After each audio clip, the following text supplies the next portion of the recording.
to hear that.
Are you live? Are you zooming? No one's calling. Sorry for the delay. I think we're a few chairs short, so we're looking to get some additional chairs. If you have one, fill your glass and find it.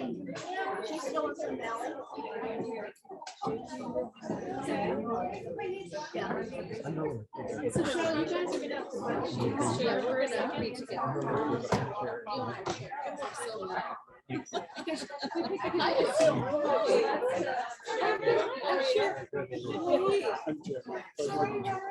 Good to see you. Great to see you. So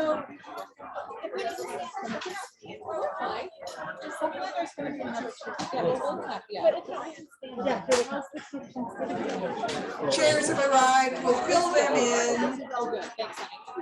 I'm not at all worried about food or alcohol. So that's the and thank you for coming. That means we have more than we expected. All right, well, that's starting to materialize with the chairs. I think I'll go ahead and get started, and I'm just going to grab this mic because it's too short for me. Welcome, thank you. This is Claire Rood's Deferred Memorial Celebration of Life. My name is Ingrid Rood, and I'm the youngest of Claire's 3 daughters, and I'm just going to do some welcome remarks for you here today. It's really gratifying to be at this event 2 years and 3 months after Claire passed. She passed away on March 17th. That was the first day after lockdown. And so there were no gatherings allowed. And it was a really long time before we were able to start planning this event again. And hence the outdoor space for COVID-friendly conditions. And it feels in many ways like a bit of a victory for Claire that we didn't let this moment pass, and that you've come to recognize her and to pay tribute with us. And it means a great deal to us to finally acknowledge our mom's passing. It also, in a way, I think is a triumph for other people who lost loved ones during the pandemic, who maybe their ceremonies haven't taken place yet. That those remembrances will take place, and we'll probably have more of them on the calendar than we would prefer in the coming months. But I think it is a lovely thing as a community that we're getting together again. I have a few housekeeping items I want to cover before Claire's life tribute. First, cell phones. Vibrate off. Thank you. If one rings, we'll assume that's Claire calling us from beyond. And next, even with the rain, your comfort is super important to us. So we have these heaters, they can be moved around. If we get a lot of rain and the tables on the edges are getting wet, we can try to scoot those in. Speak up, don't be out in the rain and the edges and suffering. Also to that end, beverages and bathrooms, the bars up there, there's hot tea, water, etc. Don't be shy about getting up during the life tribute if you would like to. And for restrooms, there are 2 right here, and also 3 in the log cabin, 1 on the main floor and 2 upstairs. So if you want to go into the cabin, that's also fine. And our caterer is setting up a buffet. We have a Caesar salad, some meat, beef and chicken skewers. We have some pasta. So after the life tribute, what we are thinking, unless it's a torrential downpour, is we'll all go get a plate and come back and do more sharing of memories and thoughts about Claire over food and wine. After we close, we do hope you'll stay and socialize with us. We have not seen a lot of you and would love to connect and have that socializing time. So please do stay if you can. And before you leave the event today, in the log cabin are these little seed packets for an individual commemoration of Claire. There are bird seeds to feed the birds in memory of Claire, or there are forget-me-not seeds to grow some flowers in memory of Claire. And those will be in the log cabin. All right, so I'd also like to offer a little bit of context as to why we chose this location for Claire's celebration of life. This Robinswood House in the back is actually built in 1895. It's a log cabin by Hans Miller. And obviously that is a long time before the Rood family came to Bellevue in 1969. But it has been a long-standing part in our lives growing up. Our father and mother played tennis across the other side of the lake regularly. Our father was still talking about the pro into his 80s, the Robinswood Tennis Pro. And we flattered ourselves as kids that we perfected an activity that we called ice blocking that took place on the hill. We sat on a block of ice, slid down towards the water. And during the last year of Claire's life, we were down here probably 3 or 4 times a week with Claire walking around the lake and reminiscing about old times. This is also a spot that she had written in her notes that she might like to have her ashes scattered in nature. And so this is an important family connection to Robinswood Park that I wanted to share with you.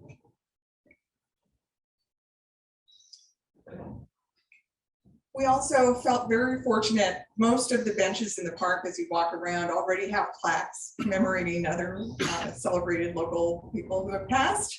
But there was one at the base of the parking lot that was free, and so that is going to be Claire and Wolfgang's memorial bench. I put a little sign on there, and if you see it on your way out, the plaque will be installed soon, but we feel really happy that there will be a Enjoy This Day memorial bench for Wolfgang and Claire. We're here too also. I also wanted to, since I mentioned that there were notes with instructions for Claire's end of life, share a little bit about her plans for today. And I thought I'd do that by sharing an email that Christina and Monica and I received in January of 2015. And I'm going to read you the header of this email. It came on a Friday afternoon, very mundanely. And it said, subject line, maybe I already sent this, ... not up to date, ... love Mom. And when you opened it, it said this. It said, hi, don't get alarmed, but we've gone to quite a few funerals lately, and only one was really nice. When our time comes, I would highly recommend that you pay an excellent funeral celebrant to be in charge.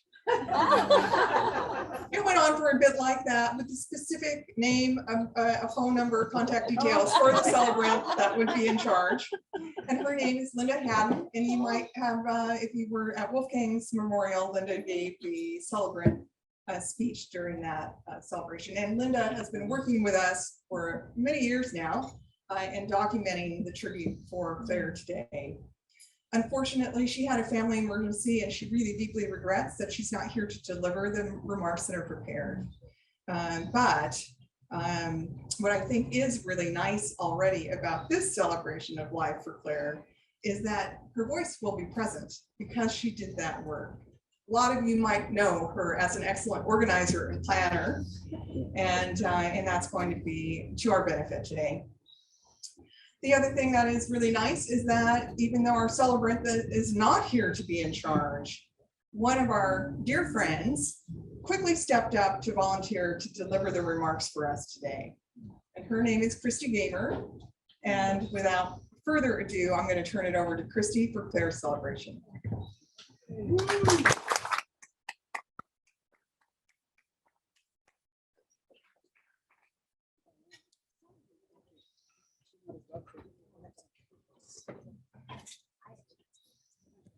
Hi. I feel very fortunate to be friends with each of the Rood sisters and have my own relationship with each of them. And I'll be honest, when I was with Christina on Sunday, the moment she found out that the celebrant could not make it, we were drinking champagne, and which I think Claire would like. And I said, oh, I could do it. I did it at my dad's. Without further ado, I will read to you what Linda had compiled over quite a few years of talking with Claire. Claire had a very clear vision of what she wanted. She has such an amazing story, and I'm going to try to do it justice. I also want to say this is a beautiful group of people, all really lovely, and I'm so glad you guys are all here. So when Linda met with Claire back in March of 2015, Claire's focus was to have her life story told, the way Claire wanted it told. She wanted not only her memory honored, but to alleviate any worry or concern for her daughters that the process and the planning of this event, she wanted it to be effortless for them. She was quite clear in that. She wanted to let you girls know how much she cared for you. And Linda wrote explicitly that she does not believe a mom could love you any more than she did. It's quite fitting today that we celebrate Claire in this beautiful, serene park. As Ingrid said, Claire loved the outdoors. And on behalf of the family, Claire's daughters, Christina and her husband, Joey, who provided us some really beautiful music, by the way, as we were coming in, Monica and her husband, Matt, Ingrid and grandchildren Izzy, Gianna, Oscar, and Stella, thank you for being here. Now, I'd like to share with you Clara Weber Rood's story. Clara was born on September 20th, 1929, in the small village of Altbach in Austria, to Gisela, a waitress, who later operated a small cafe in her home for tourists and locals. Clara's father was Johann Moser, an artist, musician, and craftsman who built beautiful furniture and hand-painted everything from bridal chambers to cupboards.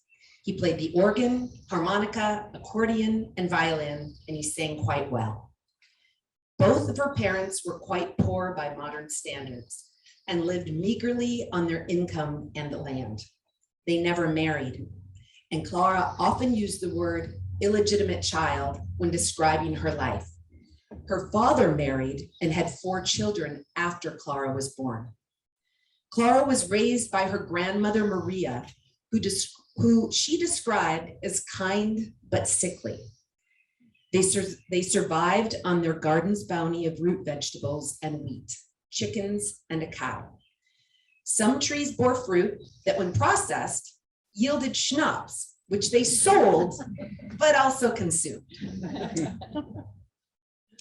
Sometimes visiting relatives would bring food, which was such a treat. The family had an agreement with another relative to graze their animals in exchange for butter and cheese. Their small farm, Dornick, provided for them even in difficult years. It is rather interesting, isn't it, that when people are in survival mode, rarely do they feel deprived. They are grateful and happy to have the barest of necessities, and they view everything as a gift. It was her grateful heart and appreciation of life's riches that impressed people who knew Claire. Claire did not feel that she was underprivileged. In fact, quite the opposite. She was quite happy with her life and felt that it was through the struggles of her youth that she truly appreciated her adulthood. She also realized that with the proper attitude and drive, a person can be anything they want to be. She was very, very positive about that.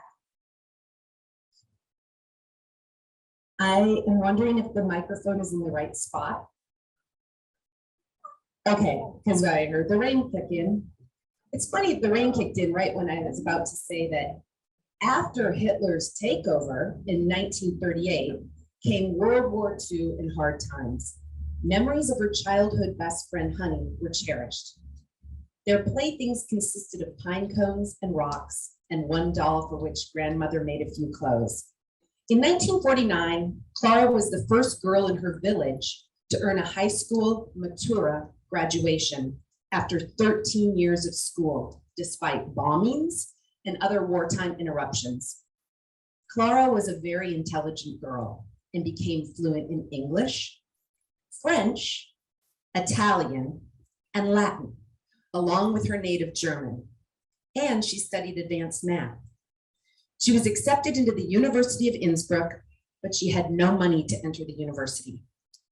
After talking to two nurses that were vacationing in Alpbach, she decided in 1950 to travel to England to pursue the state registered nurses training in Salisbury, England, home to Florence Nightingale. Brave, I would say, as she had very little money. In fact, only 13 pounds to her name. Clara, now known as Claire, was no stranger to hard work and had plenty of determination.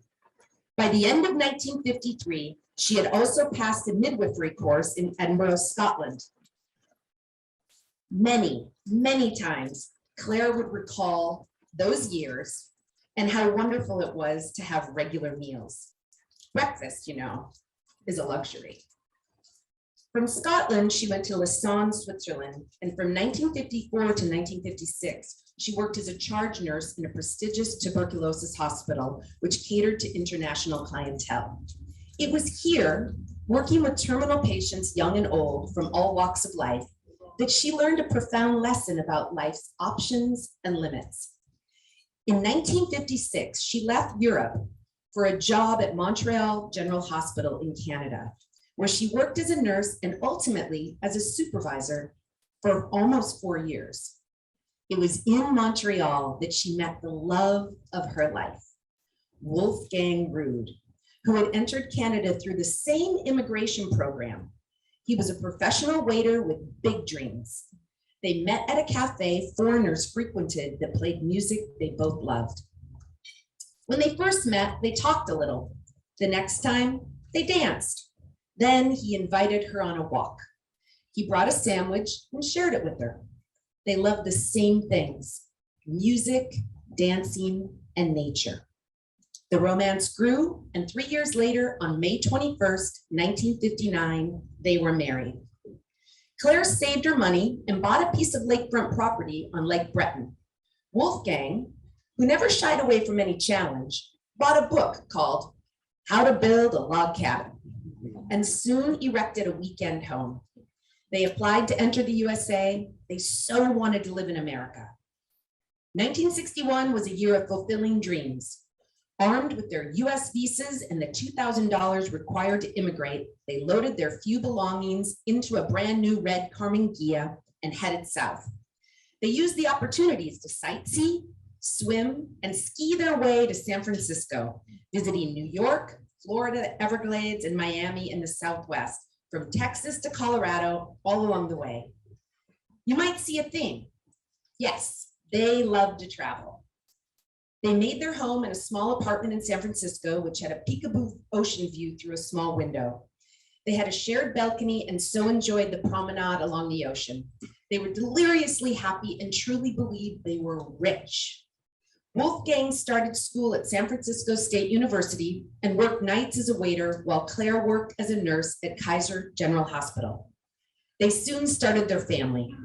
First came a baby boy who died soon after his birth in 1962.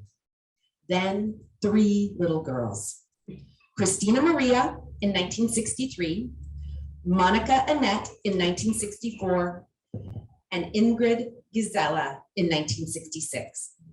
Not only was their last child born in 1966, but Wolfgang graduated magna cum laude with BA in business administration.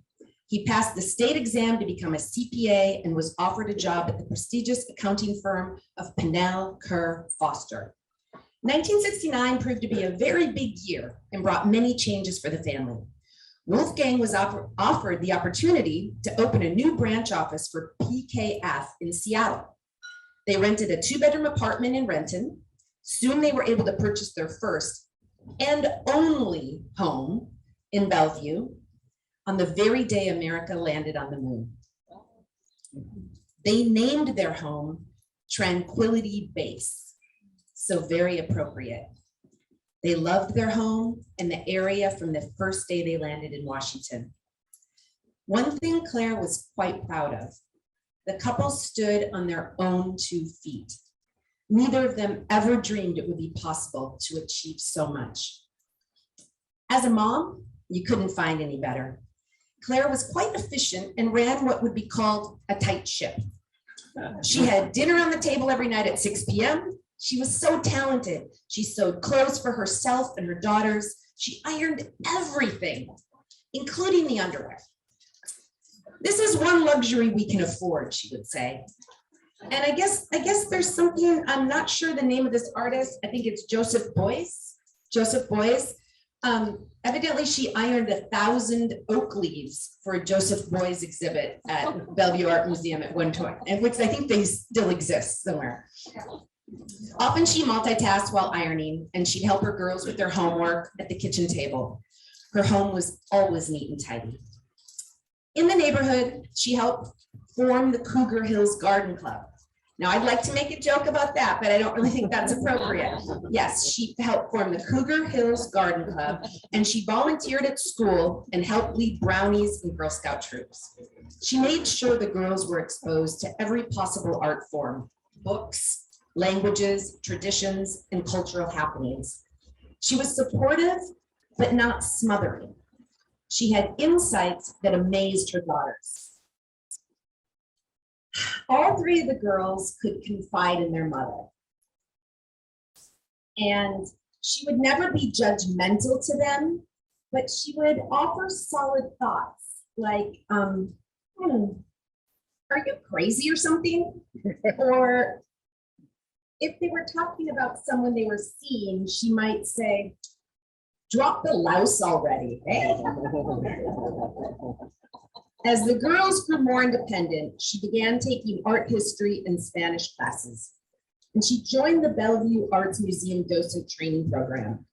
She spent 30 years studying and teaching art. At BAM, she was the docent president for several years and a longtime board member, as well as serving a term as president. In 1982, she created a new program called Art Literacy in World Languages. I actually think Claire is here with the rain. And I mean, it's getting really powerful. I think we should just pause for a second and notice how the rain makes all of this beautiful garden just kind of shine. I think she would like that. She created this program called Art Literacy in World Languages, and in partnership with Seattle area school districts, she developed tours and educational curricula in German, French, Spanish, and even Japanese, which is still operating today. Art was not her only love. She was also very athletic. She was a member of the Edgebrook Swim and Tennis Club, swimming regularly and playing mixed doubles weekly with a beloved tennis group, often followed by a meal at a local pub. She enjoyed and was an excellent skier, which is no surprise considering her heritage. She and Wolfgang were active within the local and national Austrian community. Claire founded and became the president of the Austrian American Council in Washington State, even traveling to the White House when Clinton declared September 26th Austrian American Day. She organized regular programs relating to Austrian culture and wrote over 100 articles for newspapers and newsletters. Remember the gatherings at their home? Claire loved baking her special Austrian delicacies for their annual Christmas party. Wolfgang would play the piano, and friends and neighbors would enjoy the festivities and sing holiday tunes. Remember the celebration at the Sorrento Hotel for their 50th wedding anniversary? What a wonderful time they had. Marriage can be challenging, but not so much for Claire and Wolfgang. They deeply loved, cherished, honored, and respected one another. Claire often said the best thing she ever did was marry Wolfgang. They rarely quarreled because they made a conscious decision not to. Wolfgang was a very tolerant person, smart, considerate, fun to be with. They liked the same things, and they had mutual friends. They shared an ideal marriage, and they complemented each other beautifully. One of true synergy and support for each other. They loved to dance. Dancing as one, their style was very elegant and captivating. So much so people would stop and admire them when they were out gliding on the dance floor. They even added a dance floor in the basement of their home when they remodeled it. Perhaps you've danced there. I didn't actually ever get to dance there, but I wanted to. I went after Claire passed, and I may have done a jig on my own down there. I love that they have a dance floor in the basement. Remember when she accepted the Bellevue Art Museum Award and stated, "I'd like to thank my husband Wolfgang for giving me the space I needed to pursue my interests and bloom." Think about how powerful that is. She thanked Wolfgang for giving her the space to pursue her interests and bloom, and she meant every single word of it. If you knew her well at all, you know Claire was such a voracious learner. Her goal in life was to try something new every day, and she did. For example, she made outings to Indian reservations with like-minded people from Tulalip to the Pacific Ocean. She was very interested in the history of the Native Americans in the Pacific Northwest.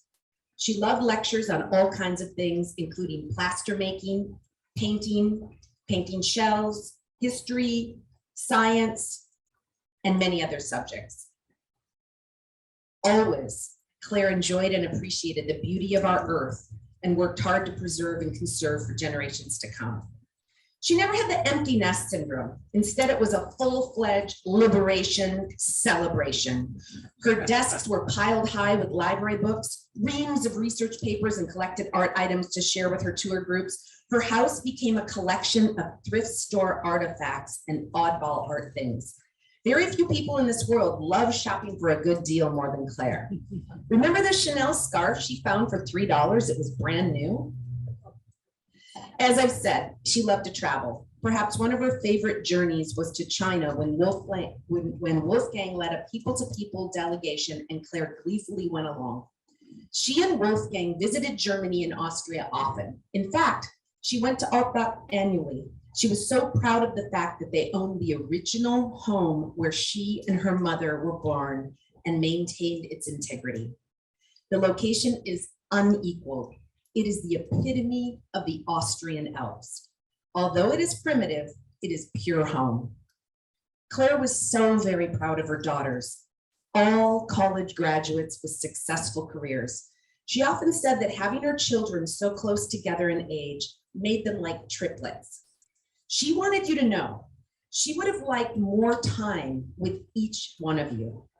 Individually, she was proud that you enjoyed learning and had interests outside of work, art, music, and entertaining friends. And of course, she was thrilled you loved to travel. And I just want to stop for a second. When I first read that, I think I thought she wanted more time with each one of you here, but that's very true too. But I think that I'm now understanding that as triplets, you were always the three with her, and that she wished she would have had, yeah.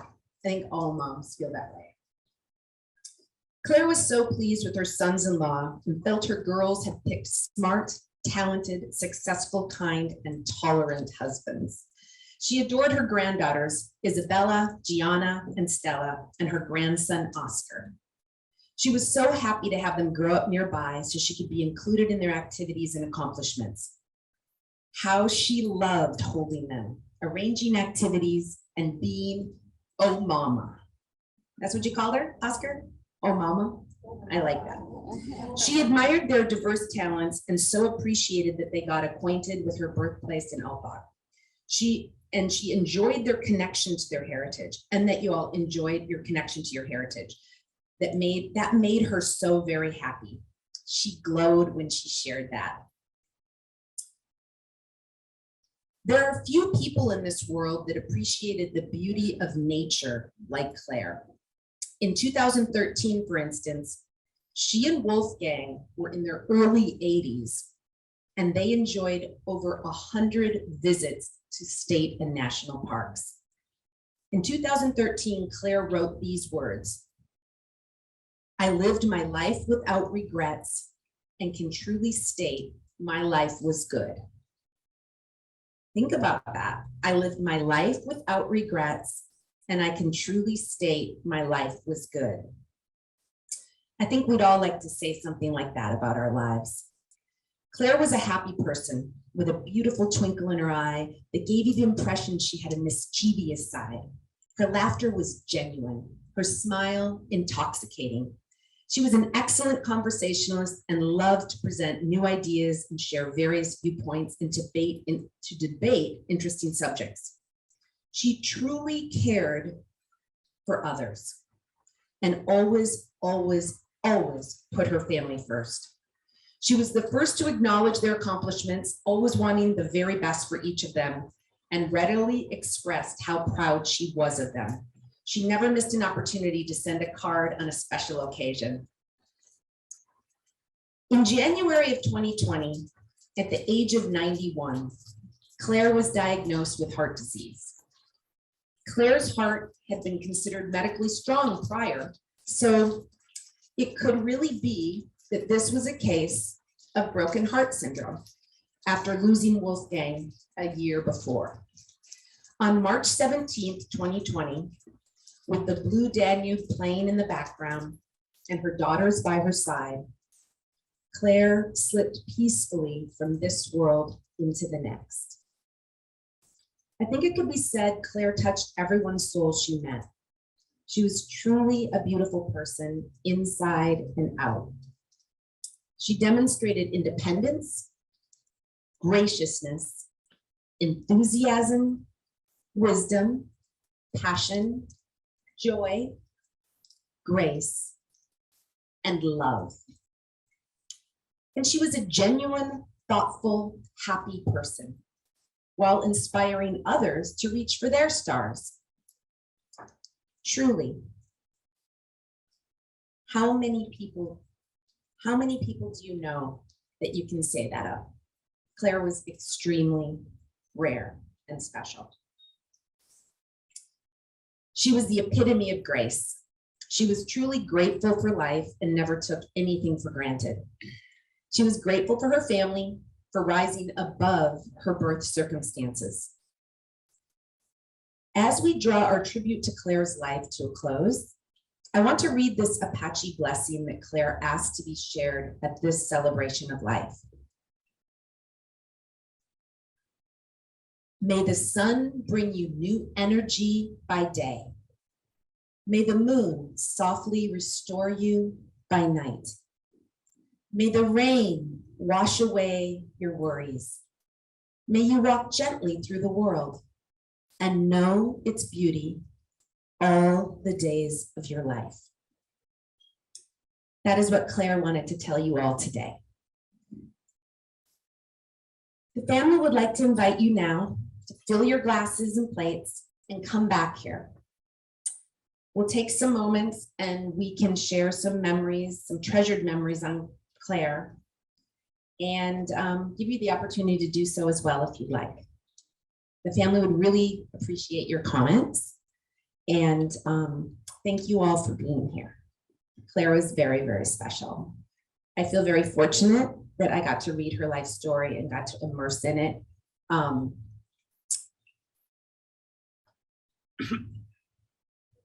I feel very blessed to get to know each of her daughters.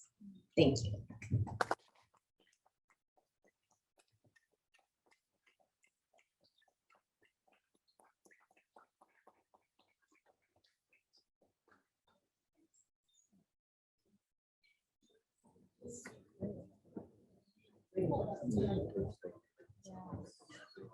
Amazingly,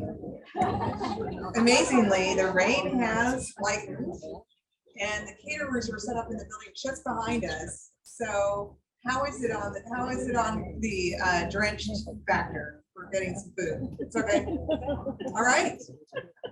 Please make your way. You don't have to be super rushed about it. We'll just come back at a leisurely pace with a glass of wine and a plate of food.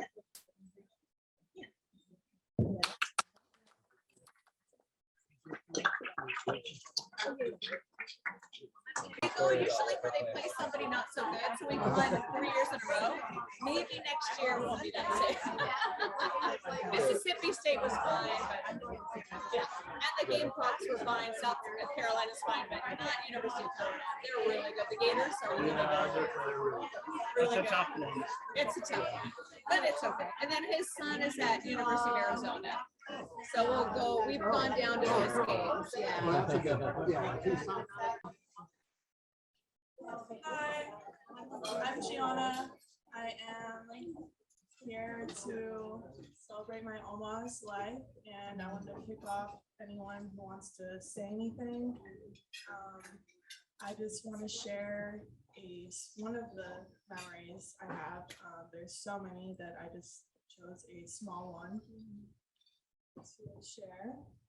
And this was from the last time I was in Outback with my Oma, and we were sitting outside on our bench, and I asked her what one of her favorite memories was of being there.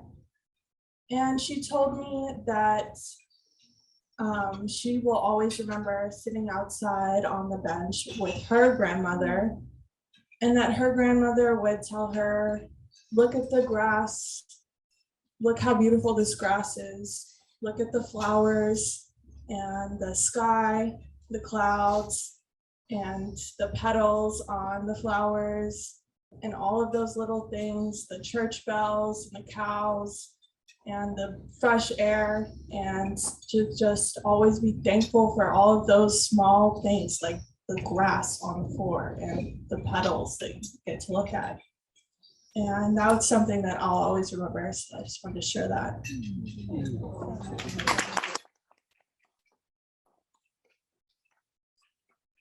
I know people said they might want to say something.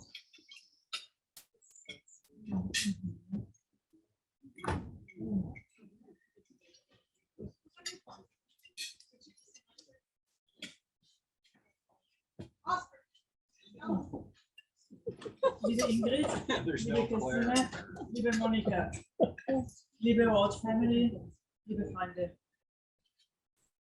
How much would your beloved mom enjoy being here with all of us? Probably she is with us anyway. Such a loving and lovely celebration of life for daughters put together, and we can be part of it. Ava? Thank you for including us. Ava, can you speak in the microphone? Thank you. Claire was such an exceptional woman, not only in regards of making her way through even the toughest conditions, but being a wonderful mother to her daughters and spouse to her beloved Wolfgang, but also in respect what she has done for and had an impact on all of us. She showed us how important and enriching it is to work on keeping the ties to our home country, Austria, vibrant, and how to strengthen them. Her dedication to the Austrian American Council, to give meaning to the Austrian American Day, to strengthen the connections of the Austrian community with Washington state officials, to introduce us to interesting topics related to our home country, to invite successful Austrians to share their work, Her love of Austrian traditions, ranging from the Viennese ball, everybody can remember their dancing, to her beautiful dresses and Austrian outfits she brought with her every time she could visit her beloved Altbach, and so on. The list is long. It was through her example that I myself got involved in the Austrian community and got introduced to the honor and the joy in serving our community. During our first year in Seattle, she invited my husband Peter and myself to give a talk about the Austrian National Library, the Österreichische Nationalbibliothek, as my father-in-law was general director of this institution. The talk was held in our house, where we then got to know for the first time many Austrians living in the region. This was my introduction, or our introduction, to the Austrian community here in Seattle. And this is now 10, 11, 12 years ago. And I still can remember this special evening very well. From that time on, Claire supported me in many terms that led eventually to my work as honorary consul. She introduced me to Washington state officials. I could observe how she managed her contacts. And she knew how to put a foot in the door, you know? She was good at that. In summary, she was a role model for me in engaging for and with the Austrian community. And I'm especially excited that Christina, one of her daughters, now volunteers to carry on her work with the Austrian American Council. And I'm very much looking forward to our cooperation and common goals to bring Austria closer to us with all its different aspects.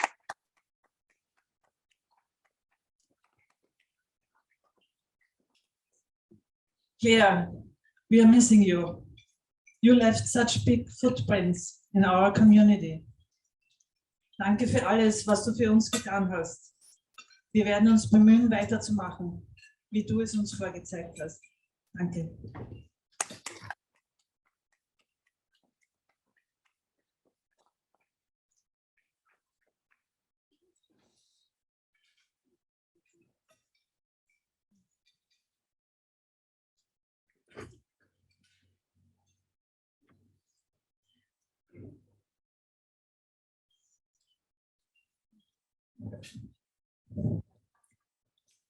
Hello, for those of you that do not know me, I am Claire's only grandson, and I point this out because on numerous occasions, she pointed this out. There were many dinners we had where she reminded me how lucky I was to be dining with such beautiful women in our family, and I just loved hearing that every time she said it.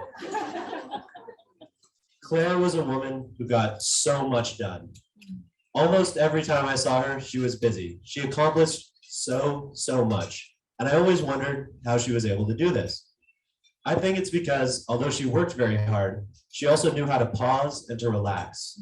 As Gianna mentioned, with her pausing and appreciating nature, one of the most vivid memories I have of Claire was walking outside Donek in the Alps, seeing the beautiful green surrounding us, and seeing her sitting there on a chair in the sun with a butterfly resting on her arm, looking up at her. And I thought, that's someone who knows what to do. I have tried to appreciate nature in the same way that she has, and I hope to continue trying that. She truly knew what she was doing and what was best, and she always had a way with words that is now eluding me. But I think if we can all try just a little bit to figure out how to relax like her, we can also try to get as much done as she was able to. Thank you.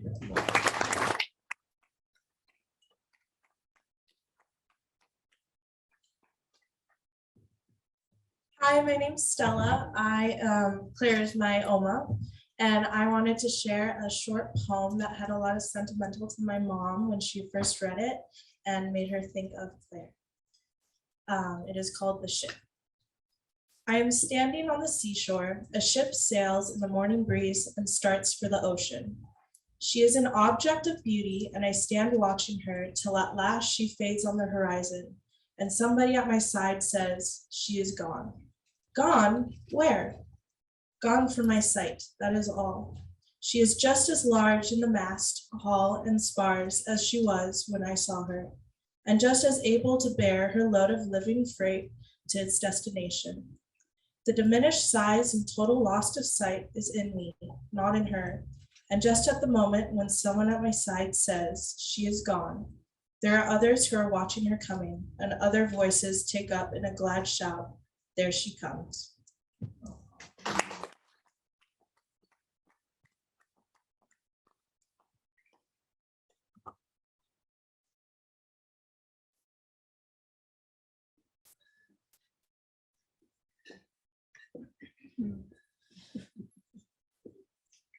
My name is Monica Rockwell, and those are my children. Going after them.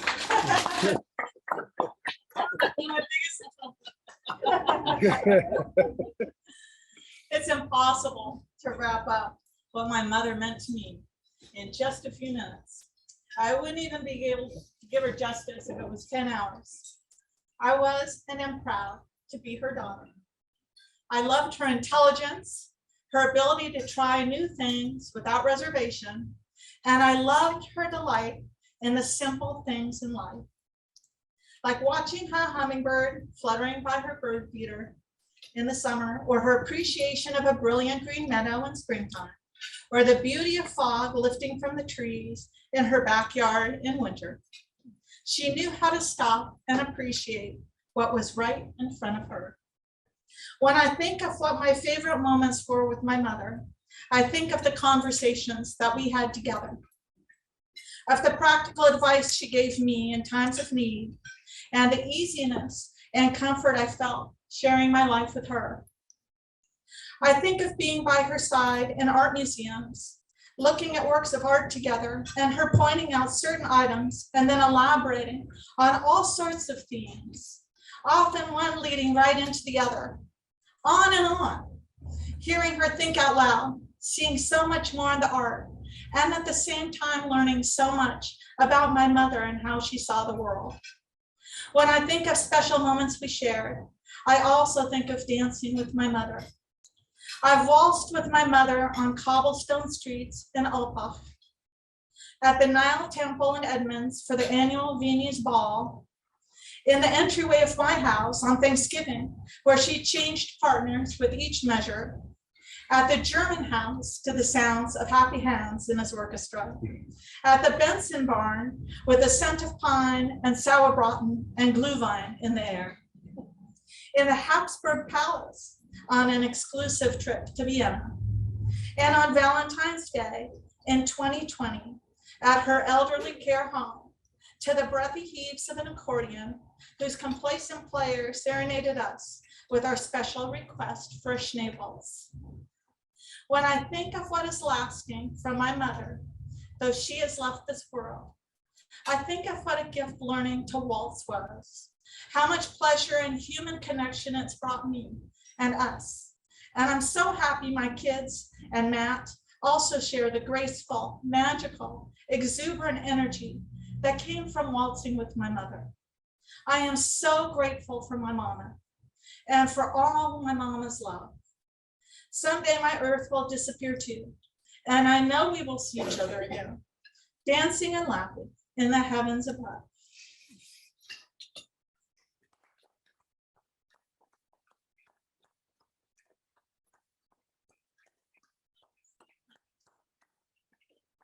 Rosie. Oh, Rosie. Rosie. It's amazing to see all these familiar faces from my mother's life. Rosie was so active in the Austrian club, did so much. A super volunteer. Well, here we are.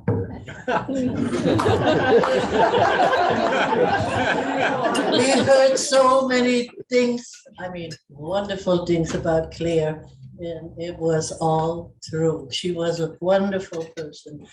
My name is Rosemary Mulholland, and I was the president for the Austria Club for the past 5 years. Now they have a new president. He couldn't be here today, but he sends his greetings. But anyway, I just love Claire and Wolfgang too. when Claire was with us to do the Austrian American consul work, she would go to Austria every year. And I mean every year. And she would get all the information she needed to bring back for our big day when we celebrate that special day. And she would call me from Austria and she would say, hey, can you help me make some Pflaumenkuchen? Because she always loved Pflaumenkuchen and she knew that if she served Pflaumenkuchen, that was the thing to do. So I quickly worked on Pflaumenkuchen. So we had a wonderful time together. Wolfgang was such a sweetheart too. He always wanted to dance. He never missed a party. Neither one of them would ever miss one of our functions. They came no matter what. So we all appreciated them so much. I knew the kids, well, not kids anymore, but when they were much younger than that. I knew Monica's kids and also Christina's when they were very little. And now they're all grown up. That shows, what does that show? That I'm getting old? But anyway, we will never forget Claire and never forget Wolfgang. And I hope that someday we'll see them again in heaven. And like Monica said, we will see them again. Have a nice afternoon. Enjoy yourself.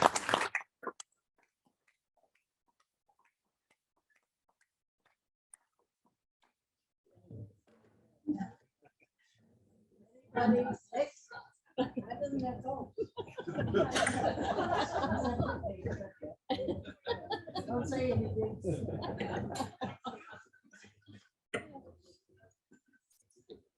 Amazing amount of people came out today. You never know on something like this, especially nowadays. It's fantastic to see so many people, family and friends, and family really appreciates it, by the way.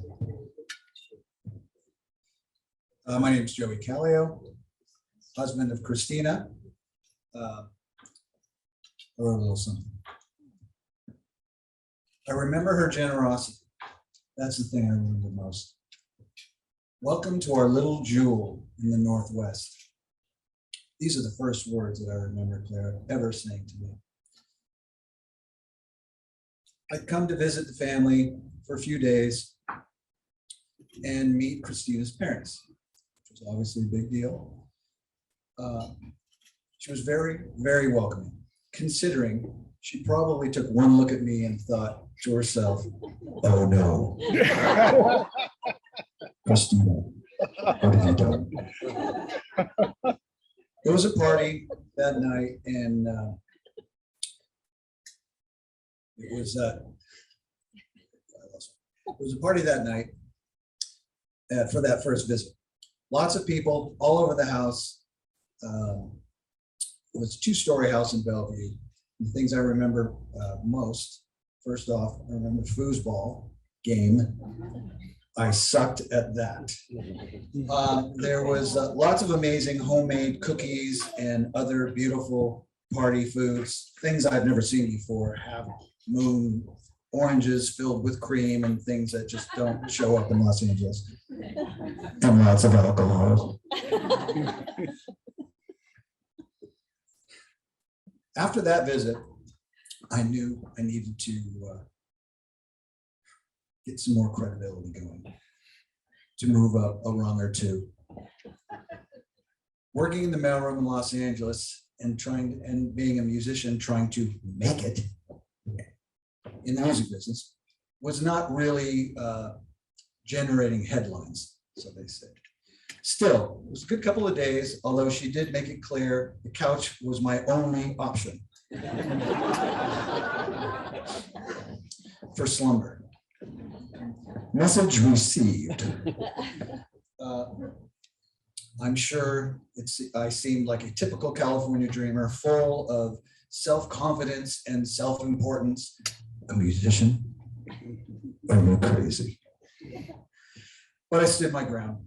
I kept up a high-level charm offensive until the Northwest ice thawed. Fortunately for me, the first time she came to see me play a show in Seattle with the band I was playing with at the time was a show opening for Sting at the Key Arena. I put a small check on my side of the ledger. 6 years after Claire first laid eyes on me, she came down to Los Angeles to see her daughter getting married to a crazy California musician, someone I'm sure she thought would last a month or two max. She was visibly excited. The day of the wedding was beautiful. It was a great day, one that I'm sure she thought back with a smile. 5 years and 2 kids later, Christina and I decided to move to Seattle to raise our daughters. She kindly invited us to stay at their house, to stay while we were looking for an apartment, which would house us while we were looking for our house. And yes, finally, I had made it off the couch.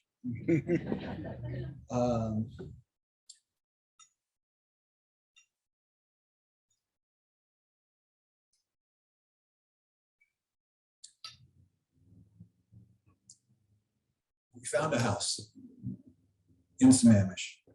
She loved coming to that house and visiting her grandchildren. And there was no shortage of places for her to take them, museums, parks. She knew exactly what to do. It was obviously very comforting to see her enjoy being with them. There I was, watching her, giving our kids exposure to culture, to art, to other languages, and putting her perspective on the world. It's a great gift. She was always there for us. She pushed hard for family connection. She obviously succeeded. I remember her generosity. That's the thing I remember most.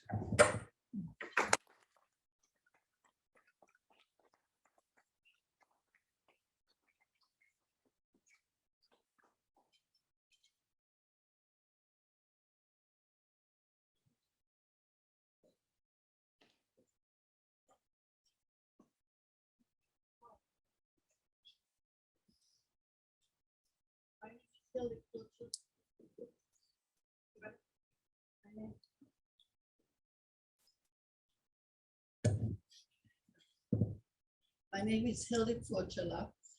I have met Claire in, I believe it was 1970.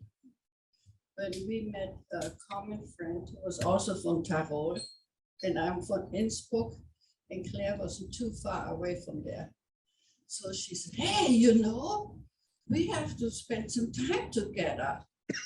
Because you know, my grandmother said, you never give up your religion and you never give up your citizenship. So we kind of got to unite. I said, well, Claire, that's good. And she said, when are you coming to Albach? Have you been there? I said, yes, I have been to Albach. No, but you haven't been to our house. You got to come to Dorn-Egg. So I think it was the next summer or 2 summers later, we went there. And then we said, Wolfgang said, let's meet all the way in the end of the valley. There's one restaurant. You cannot go any further because we didn't want you to get lost.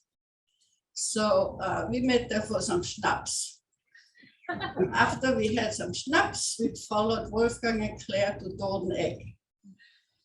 And in Dorn-Egg, she told me about her childhood, her wonderful life, her very hard time after the war, when people were starving, when they didn't have enough to eat. And the valley was very isolated. And there was not good transportation. And so she kind of relived what it was like to grow up there. And at the end of it, she said, you know, it's really great to go up here because you go up in the city, and in the city, you don't have the resources that we have, like we have here in nature. So coming back to Seattle, we went with them to Washington, DC. Clinton and what was the event there? They invited us to the Capitol. We went there and Claire had the idea that I was going to take over the Austrian American Cultural Association. And she worked very hard on me. But then I had an accident, a skiing accident, and I had to have brain surgery. And for quite a while, I wouldn't function anymore. Mentally, physically, I was in a wheelchair. So that kind of gave her the answer that, oh, I better have to find somebody else. So we have been friends with Claire and Wolfgang for so many years.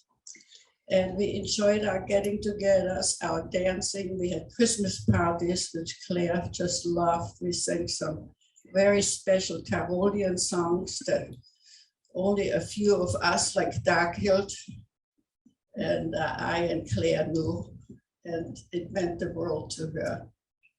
And for Claire, we got to know her family, and we had a really nice friendship for many, many years. And it has enriched our lives for our family a lot. She was a very wise woman. And one advice she gave me one time, she said, you know, it could be that you're working a little bit too much. You should pay attention to your sweet husband here, Karl Heinz. Because he was working too much too. And she was very right with her advice, because we were both workaholics and we lived the American dream, and we just couldn't believe that we had such an opportunity with education and hard work. Everything is achievable here, and that's the way Claire thought also, but she had a better balance. She was a little wiser and older, and so yeah, it took us a few years to come to realize that ourselves, but we had a great friendship, and we really enjoyed that relationship with Wolfgang and Claire.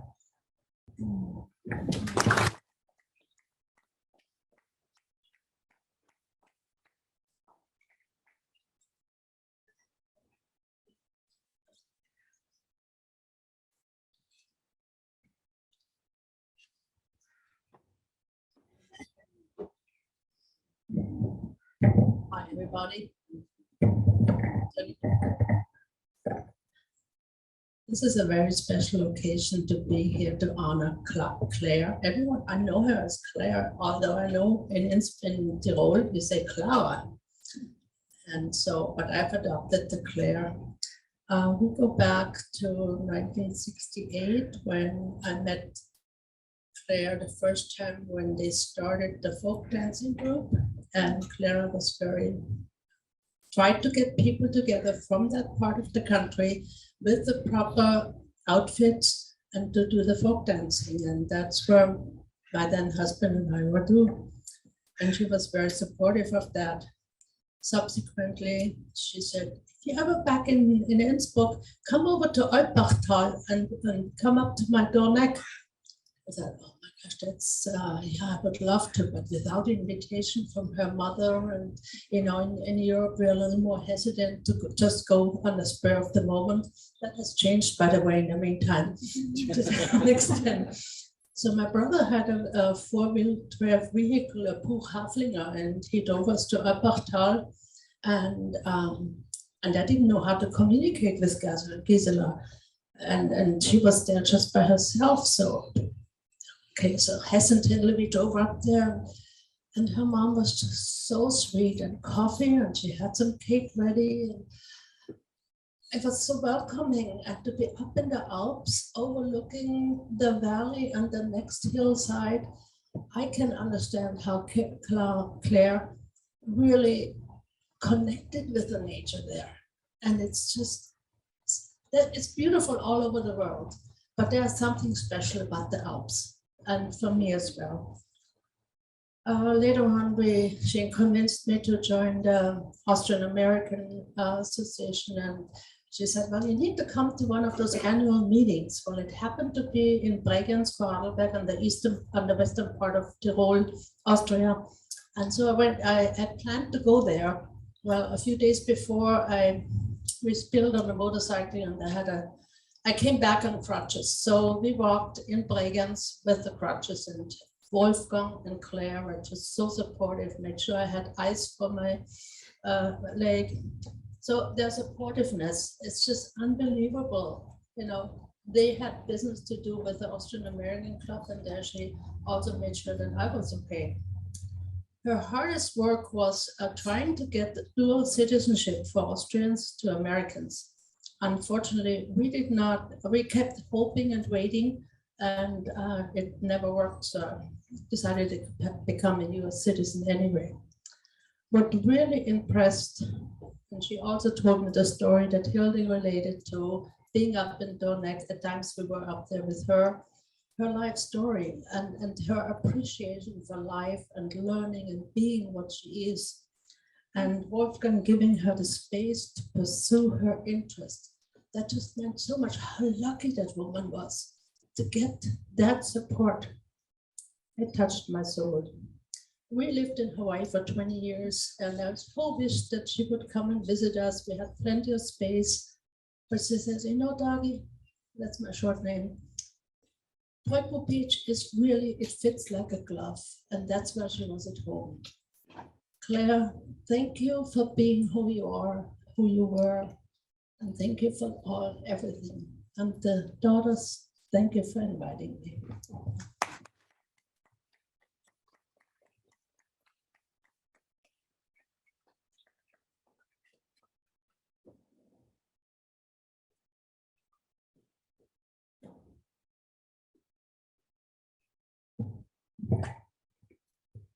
Hello, I'm Christina. I'm the eldest daughter, which used to be a better thing than it is now.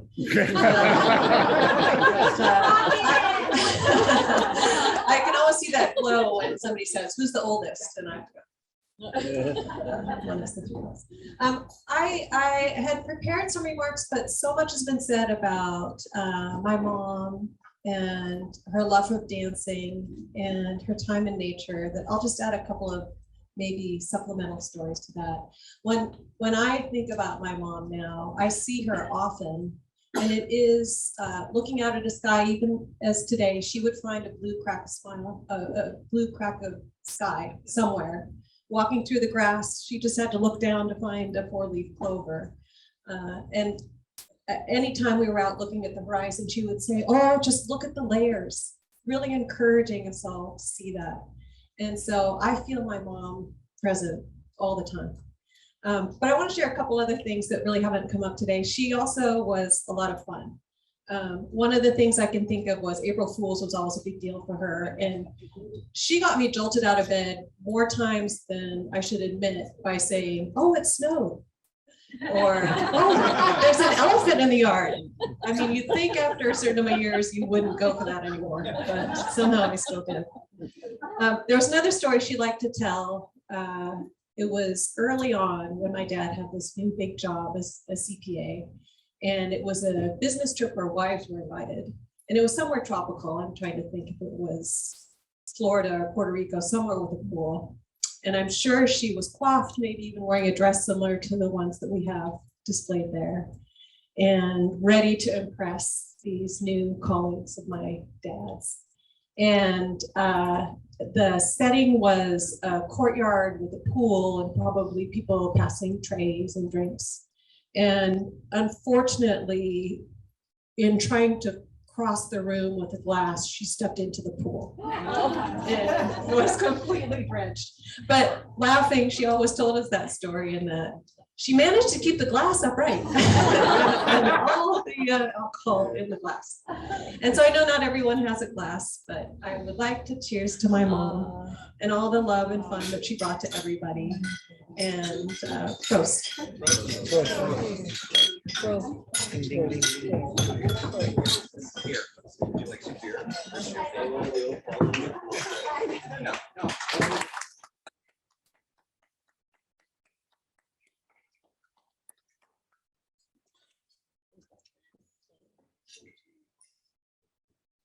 Is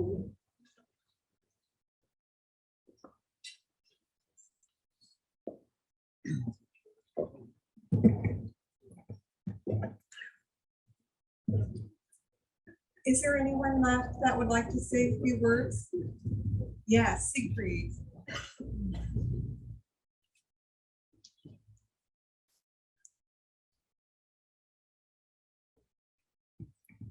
Hi, I'm Sigrid Viertal. We had a May Fest from the Austria Club, and Claire was by herself with Monica, and she loved to dance, and I saw you dance with your mom. And then later Gunther didn't want to dance with me, so I danced with Claire. So we had so much fun, and she loved to dance, and so do I. That's it.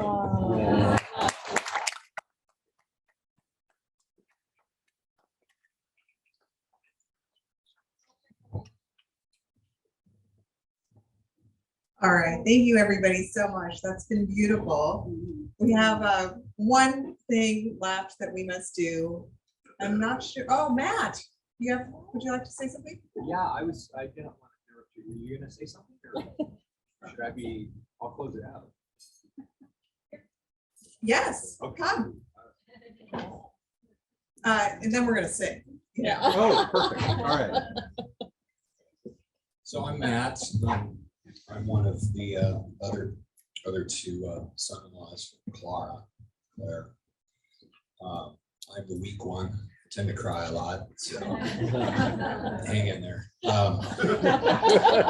Claire, I remember when I was first dating Monica, and it was time to meet her parents. And she was like, "You can't be late. You can never be late." And I realized that Claire and Wolfgang, big hearts, wonderful people, very accomplished, raised 3 daughters, but they had rules. And unlike my parents, where show up 10 minutes late, 3 days late, doesn't matter. It was like, you got to be on time. So that was my first memory of Claire. We showed up on time that first time, and it worked out to my favor. Fast forward 6 or 7 years later, we had kids. We were never on time for anything, but we were late for the Austria Club Christmas Benson barn party, and standing out in front of everybody was Claire with her arms crossed. I got the worst stink eye of my life. But luckily I had 2 cute little grandkids off to her and go around the backside. So that was another memory. There's a lot of talk of how responsible she was and intelligent and everything, but I remember an early story that I think Ingrid shared with me when they were young. They were in Europe, they were at Monte Carlo, and I think Claire had a lapse of judgment because there was this shiny casino, and suddenly she and Wolfgang said, "Kids are not allowed, there's no babysitters anywhere, it's going to cost money to find someone. Well, let's just leave them on the curb. They'll be fine. There's blackjack inside." So yeah, so you need to know that part of Claire. She was the original reduce, reuse, recycle.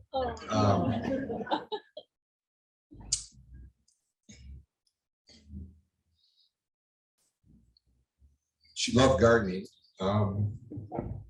I love gardening too, and I remember I wanted to make a good impression, so we were at their house, and there was this magnolia tree that was completely blocking the view of this beautiful screen window. It was in desperate need of pruning, and I was like, "I'm on this. I got this." And she's like, "Don't touch this tree." I touched the tree. I knew I could, bring in some sunshine into this light, and I mangled it, but she's got a big heart, and she knew it would grow back. So, but anyways, I want to share something I wrote, like Joey. It's not long.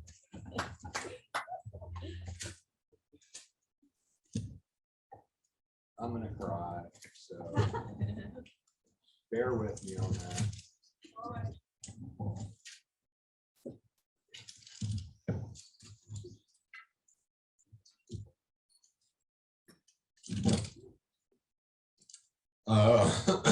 Sorry. I named this thing Watching Claire. Her grandparents did not see this thing coming. Her grandparents did not see this thing coming. Her village, steep deep in thousands of years of custom, did not see her coming. Her unmarried parents, however, saw this thing coming. This little girl, Clara Weber, had arrived September 20th, 1929, and was destined to make her mark in this mountain village and beyond. Despite being different from all the rest of the kids, having a deck stacked against her through no fault of her own, the child grows to become a force. Claire goes on to win the ski races the other girls should have won. Claire goes on to get great marks in school, the praise of the teacher. She is, by the way, the Valley's best finder of four-leaf clovers. I think that record still holds. Claire keeps the house in order and the kitchen clean while her mom is away in prison for standing up to the Nazis. Imagine falling to sleep each night with that isolation. But Claire sets her sights to the future, gazing well beyond the mountain valley, across a huge, lonely ocean. She sails to Canada, brave Claire, courageous Claire. No one to show her the way, no one to open the doors for her. Look out, Canada, look out, America, and look out, San Francisco. Here comes Claire. She's determined to find and make a better life. Life usually rewards sweet people like her and that look forward to a better life. Claire's biggest reward enters stage left at this point, Wolfgang. Her prince, her king, and she, a beautiful queen. Eat your heart out, Cleopatra and Anthony. I am Claire. Watch me build a wonderful marriage. Watch me tend to the sick. Watch me build lasting friendships, wonderful friendships. But the challenges keep coming for Claire. And despite all this, enter three daughters and this foreign world of 1970s America. Help me, Wolfgang. Help me to show them the love, patience, and guidance that wasn't always there for me when I was a daughter. We will make this work, Wolfgang. We will make this work. I am Claire, and we will make this work. And oh, how Claire did succeed with her family, her friends, her marriage, her community, giving, loving Claire, community and grandchildren. Watch Claire as she grows old now, but never tires of dancing, laughing, loving. Now, however, it is time for Claire and Wolfgang to watch over us, wishing you the best, encouraging you every day if you take the time to listen and hear her. I hear her now. I hope you do too. And just now, as we were all gathered here today, she says to be strong, to dance, to laugh, to tend your garden, but maybe not the magnolia tree, to drink cheap champagne like it was expensive, and save that damn wrapping paper.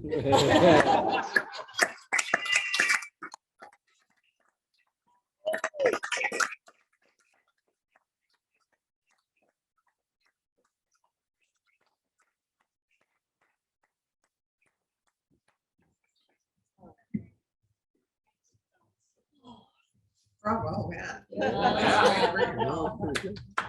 All right, most of you, many of you, one of Claire Wolfgang's Christmas stories over the years, and she always closed out the singing with the same song, which is Old Lang Syne. And we have the words here for you if you don't happen to know them by heart. And we'd like to ask that you join us one last time for Claire in our a cappella Auld Lang Syne, the way she liked to do it. And I think the easiest way for us to manage this, unless we all stand in a circle, is maybe at each table, you cross hands and you sway as we sing. Okay. Gonna stand up. Hopefully I can still see the words. Yes, exactly. This is the physical exercise. Here we go. Okay. And it's really, really unfortunate that I have no microphone and anyone who wants to help me. Yes, I need that. Okay. It will not reach that far. All right, we'll join and build up. Okay. You want to help me sing? Oh. All right, Chrissy's gonna help me. All right. 1, 2, 3. Should old acquaintance be forgot and never brought to mind? Should old acquaintance be forgot and old lang syne? Old lang syne, my dear, for old lang syne will take a cup of kindness yet for old lang syne. And trusty friend, and give a hand a line, and make a right goodwill draft for old lang syne. Bravo!